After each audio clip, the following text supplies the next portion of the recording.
Ladies and gentlemen, welcome to Lucore Automotive. Well, more specifically, the backyard behind Lucore Automotive. We're really busy because it's the middle of the summer and we are stocked full of other customers' cars. So I'm going to work on this thing in the backyard. It's my 1979 AMC AMX project. I need to get a whole lot more work done. So here we go. Front end is going to get done today. Steering, brakes, suspension. I'm pretty positive I can get at least one of those three things done today. We'll see. Here we go.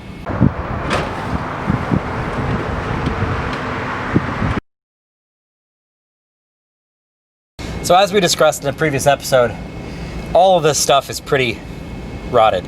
Essentially anything that was rubber is wasted. We've been pretty lucky as far as bolts going. I've only broken 2 so far, which is not terrible. But I have all the parts to replace all the steering and the suspension components, so it's time to start working on that. First off, I'm going to remove all of the steering components. I have literally all brand new steering components other than the center link. Fortunately, I can reuse the center link, so that's not a big deal.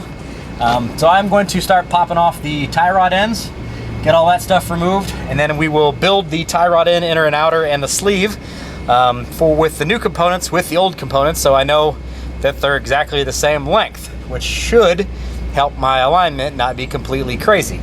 And that should go pretty reasonably well. I just got to pull cotter pins out of these tie rod ends, which hopefully will come out. And then, yeah, we'll get that all done. So, time for me to shut up and get to work. Time lapse, here we go. By the way, it's 93 degrees. Really hot. Really hot.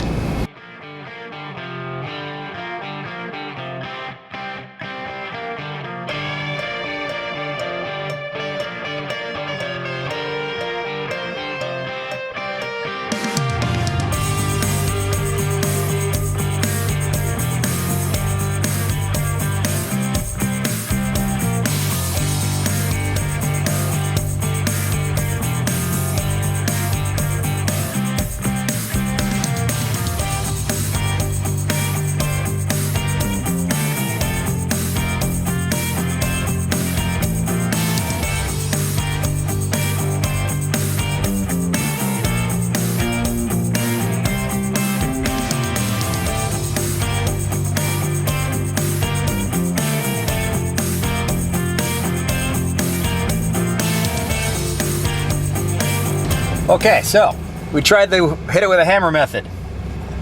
VFH didn't work. Won't come loose. So, on to method number 2, which is going to be fire and penetrant.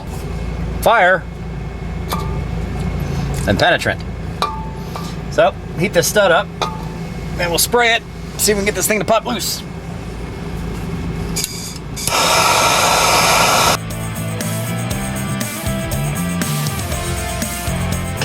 Now in this case, I also don't care about my boots because I'm replacing all this.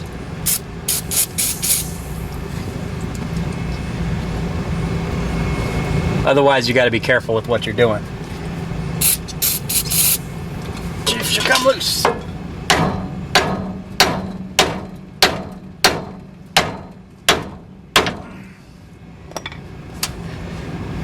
Nope.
Falling out of the top, hitting me in the head.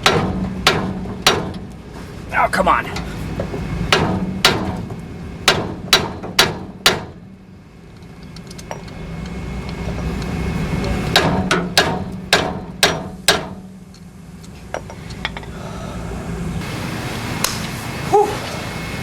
Well, with the proper amount of leverage, and by leverage I mean with an air hammer, pickle fork, they all came apart.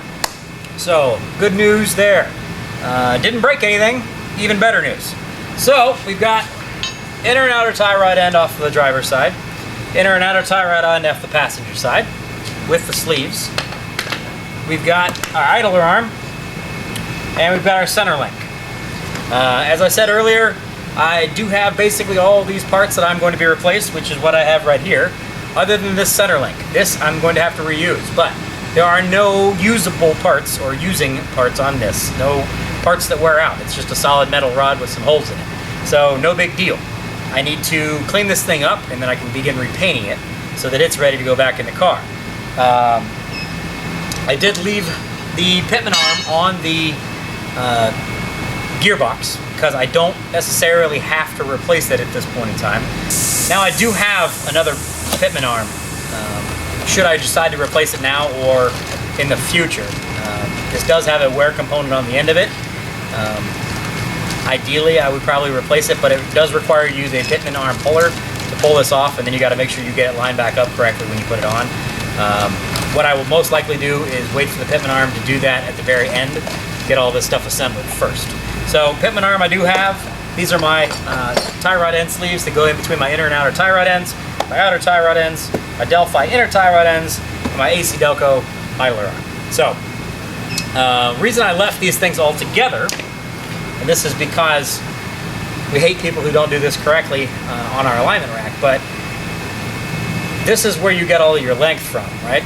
So this allows you to spin the sleeve, and it allows you to pull the tie rod in and out, which is adjusting your toe. If you don't leave this all together the way it was set up properly in the first place, you have to readjust this all the time, and your toe can end up being all sorts of wonky. So ideally you want to leave these two together, so when you put all of this stuff together, you make sure that this is the same length as this, and your alignment should be kind of sort of reasonably close, at least as reasonably close as it was before. Not a big deal, but just a tip and trick. But obviously these things are pretty roached. The boots are destroyed, whatever. So I'm going to get building on these and hopefully get all this stuff back on the car before it starts to rain, because it looks like a thunderstorm is about to land on me. And then I got to figure out how to do brakes in the rain. Yeah. First, let's get all my steering reassembled and get this center link cleaned back up and painted. As I mentioned in a previous video about all the parts for this car, everything we got for this thing are Rock Auto parts. I spec'd this out through most of your independent shops, any of your AutoZone, auto parts stores, O'Reilly's, Napa, Advanced Auto Parts, all of them. And all of my parts ended up being at least twice as expensive for what I got versus buying it on Rock Auto. So not all of these parts are the greatest parts. Outer tie rod ends, not too bad. They came with a sleeve to protect the threads. Threads like they're in pretty good shape. Castle nut looks good. All these things look pretty nice. And comes with a cotter pin and comes with a Zerk fitting. So it is a greasable, serviceable tie rod end. So it's actually not too bad as far as what I can see so far. So that's a good sign. My original grade sleeves are pretty decent as far as the actual workmanship goes. They seem like they're all right.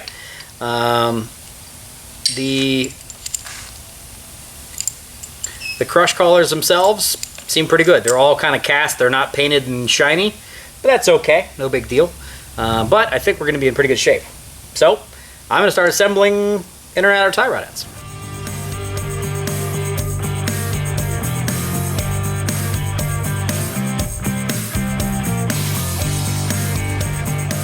Now these are a Delphi part.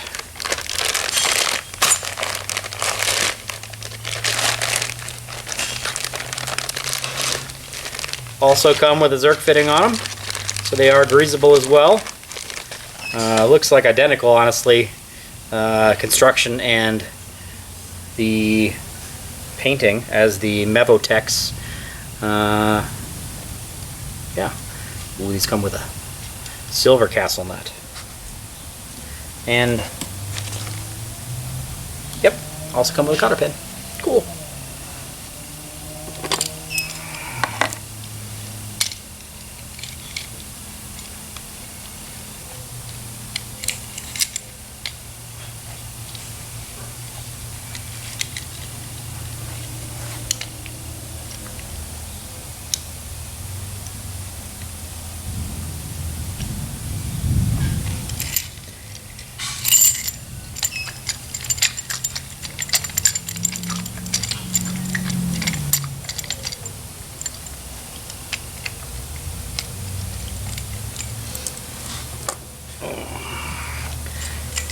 These guys are run down to about 5 threads also.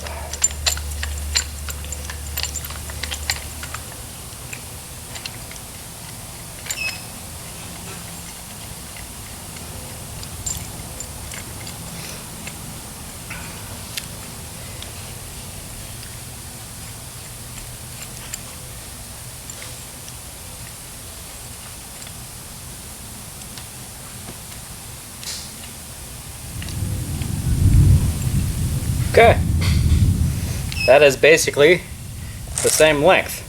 Now this sleeve is a little bit longer than the old sleeve is, by a skosh, not by much. But outer tie rod end, straight up and down, inner tie rod end, straight up and down, we're in good shape. So, one created. Now these pieces I don't really need to lock down too tight, but I will lock down a little bit so that it doesn't slide around too much. Then we'll use this as the fine-tuning to be able to dial in the toe once it's on the car. Anyway, so that's one. We'll do the other one, and then maybe get all this stuff back on the car. Wouldn't that be neat?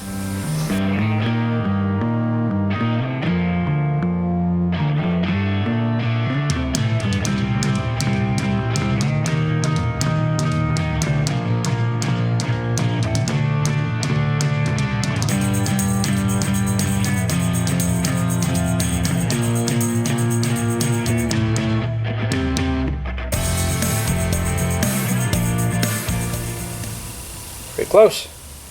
All right, tower heads are done. Nice thing is with the idle arm, I got nothing I gotta do. So I'll get the center link. So I'll get the center link out of the parts washer and start laying down some black paint on it.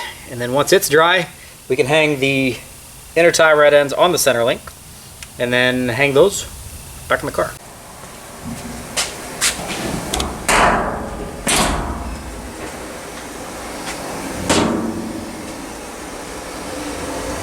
That's pretty good. She's pretty clean. Now I did crud thug this thing to knock all the loose junk off of it. Then you put it in the parts washer and it knocks off the last little bit. Now I will also hit this real quick with some brake clean just to break up the last little bits all that are on it and hit it with a shop rag so I can strip everything off. And then I can lay down a little bit of black paint on it so it's all nice and pretty and shiny. Because the idea here is everything other than the car, everything on the car is going to be pretty and shiny. That's important. Alright, so use some Duplicolor Rusty Metal Primer. Even though this wasn't particularly all that rusty, but every little bit helps. Now I do recognize on this here directions that it's supposed to be between 50 degrees and like 200 degrees, which it is, but it's supposed to be below 85%, and it's been raining off and on, so sorry, Rust-Oleum didn't obey the directions on that one, but it'll be fine. It'll be fine. We've got one layer of Duplicolor acrylic enamel on our center piece. Not too bad. We're going to put one more layer on there. But while that is drying, I'm going to go back over here and get working on the brakes, because this guy needs to get a bunch of front end work done. So I'm going to start pulling stuff off the front. Now we do have another layer of storm coming, which is super frustrating. And unfortunately, if you look behind me, all of the bays are full, so this car can't go inside to get this done, so I have to work on this outside. So it's a good chance that I'm going to get wet while I try to do this. Now the good news is I only snugged these things down, so the 2 lug nuts that I have the front wheels on with will come off immediately, and then I can start tearing into the front end. Yeah.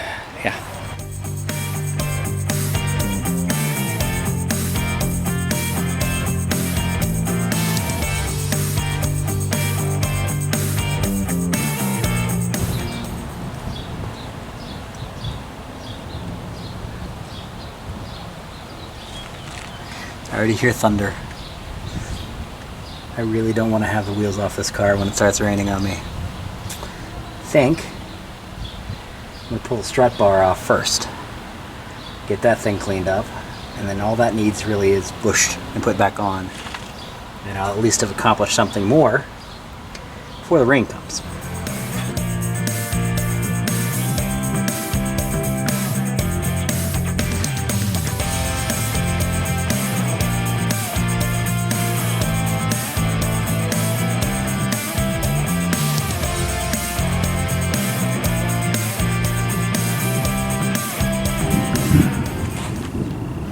Rain, rain, go away. Okay. Now that should get that loose. That should pull out. Like so.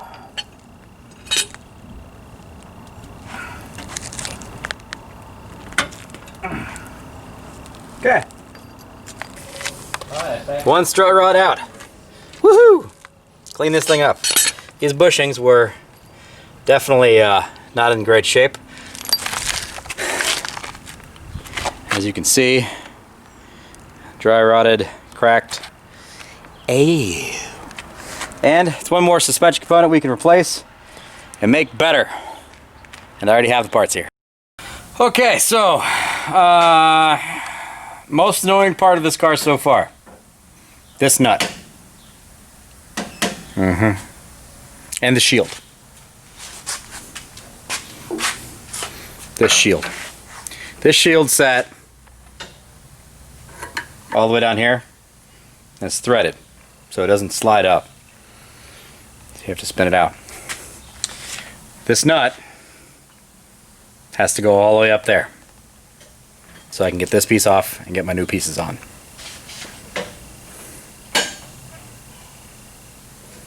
It's going to take a while.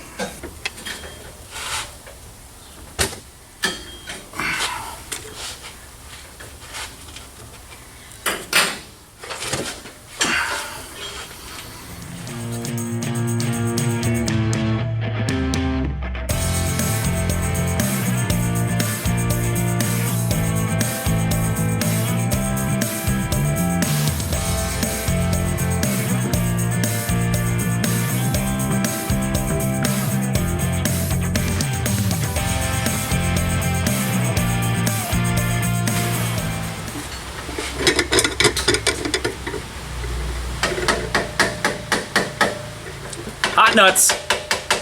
Hot nuts. Yeah, but that's hot. Hot nuts. Come on. Okay.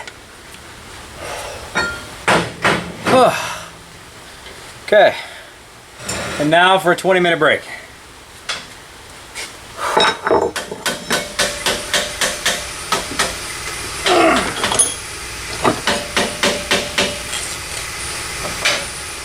Wild.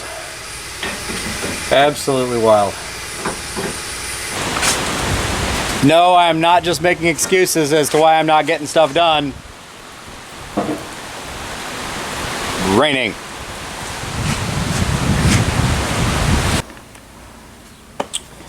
Well, managed to get a little bit of black paint on the passenger side strut rod. Looks all right. Certainly not perfect, but that's all right.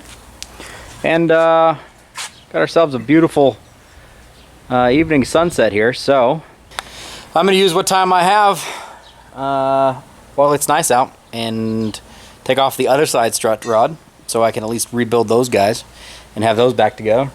I'm not going to have a whole lot more sunlight left, so probably not going to be able to get to the brakes, which I would love to be able to do. And realistically speaking, I need to take that entire, just take the entire knuckle, take the whole side off, clean it, prep it, paint it, and then reload everything on it. So that may stay until tomorrow. I'm not giving up. I got to get all this stuff done. Unfortunately, that's the problems you run into when you're working on a car that's got a lot of problems and you're working on it outside. So time to get on the other piece. Well, after some disgusting removal, got the second strut rod off. Driver's side one is way worse than the passenger side one. The sleeve is in really not good shape. So we're gonna see whether or not I can get this thing off of here. This is going to require the proper amount of heat. Let's see if we can twisty this thing off here, because this sleeve has to come off in order to pull this piece off, which I have to pull off to pull this piece off, which takes forever. So, next challenge, AMC's.